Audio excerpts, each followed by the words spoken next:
It's amazing what gold and precious metals can do with technology, and especially in the field of medicine. According to some trials, there's been a major breakthrough with gold, in this case, in fighting cancer. Let's talk about it as we explore.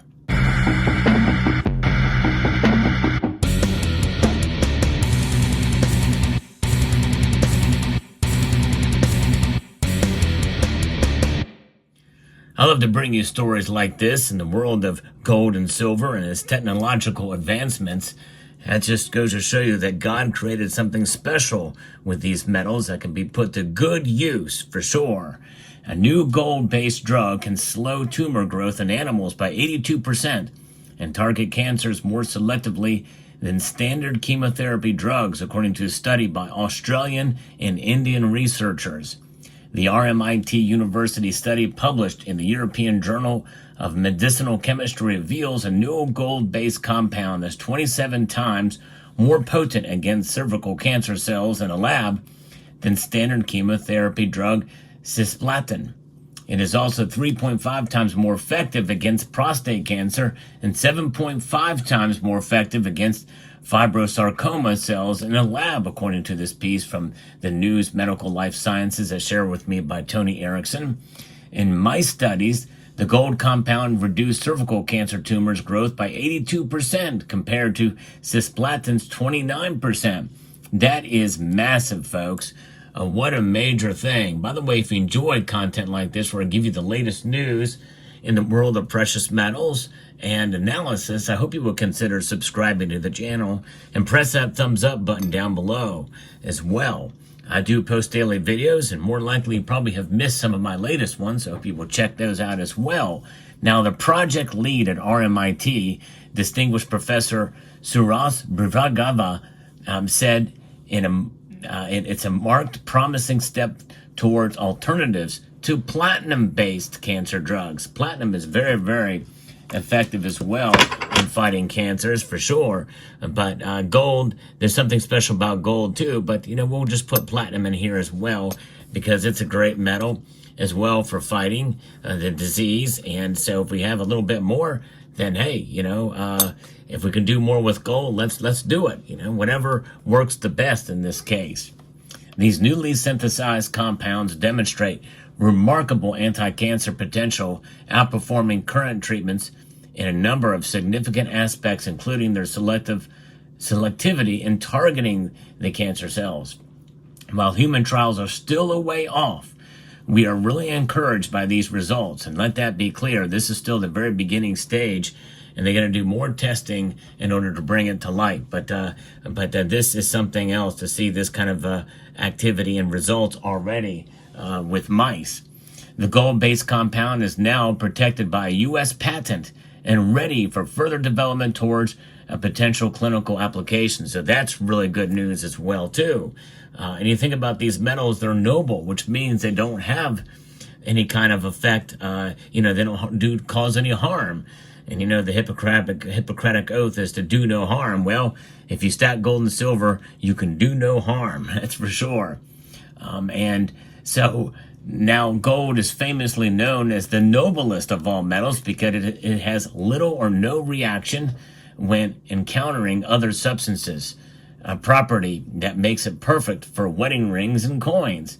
However, the gold compound used in this study is a chemically tailored form known as gold I, designed to be highly reactive and biologically active.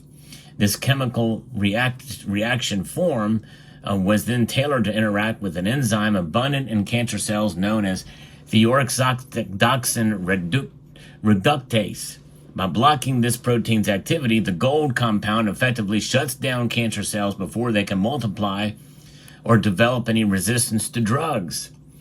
Bagava said that this highly targeted approach minimizes the toxic effects seen with the platinum-based cisplatin, which targets DNA and damages both healthy and cancerous cells. So let's take this out. I like platinum, but any kind of, I don't think it's a platinum itself that's causing that problem, but it's the other factors in there. Platinum is kind of, I guess, a catalyst in this case. That's what its role is in many things. So we can't just blame platinum. It's probably the other ingredients in that drug. But gold, the noblest of noble, yes, indeed, for sure, will do it. Will do the job.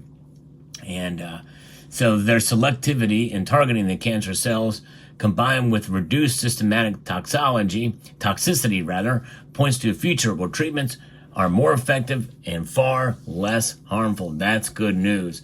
That's what we want. And again, this is at the very beginning of trial stages, so we'll see how this plays out. It is something else, but nice to hear some good news with gold, other than just at reaching all-time highs, but another good reason to have it and to be a part of it, because it has a use application where typically gold is not known for its use applications. It's mainly known for being treasured.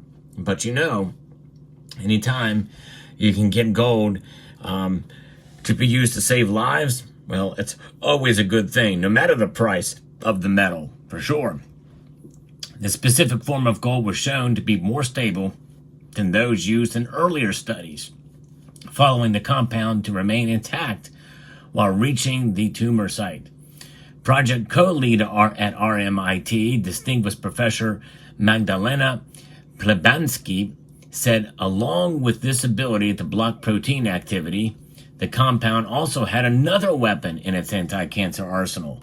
In zebrafish studies, it was shown to stop the formation of new blood vessels that tumors needed to grow in order to grow. There you go. Stop the flow of blood.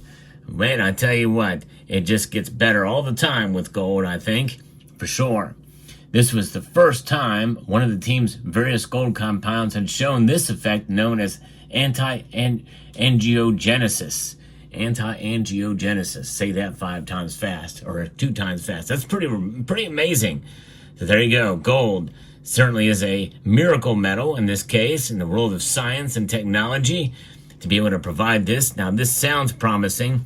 We'll see how these trials go. And with any kind of news like this, I've done other reports with some of these trials that really have seemed to go nowhere or not much beyond some of this level of trial testing and stages. But we'll try and keep an eye on this and see what comes of it. But nonetheless, a lot more. It's got to go through a lot of hoops in order to get there. But if they've been able to repeat this process several times in mice and in zebrafish study, well, then there you go. I think there could be something to this. We shall see.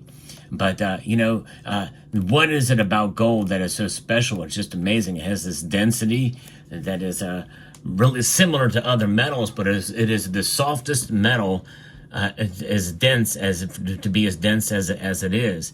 And I think that's part of the magic of gold in that sense. And malleability, density, ductility, all of those things play a role in its scientific aspects that can be utilized and to really spread this notion of being a metal of good health. Now, there are some people who are allergic to gold. I think that in and of itself is a science alone that should be studied, because it's not very often, but I actually know someone who is allergic to gold. But thank goodness most of us are not. So there you have it. Let me know what your thoughts are about this story. Just thought I'd share with you this amazing story here. And thanks again to Tony Erickson for sharing with me. And if you get a chance, check out some of the videos I just posted. I'm going to post a link to them in the end screen of this video here. And with that being said, we're going to keep an eye on gold and its amazing properties and the price and the physical properties, the beauty of the metal. It's what we do on this channel. Yes, indeed. So I hope you found this video informative, insightful, and educational. I would like to extend a multitude of gratitude to each and every one of you for taking the time to watch, and encourage you to please rate, share, comment, and subscribe.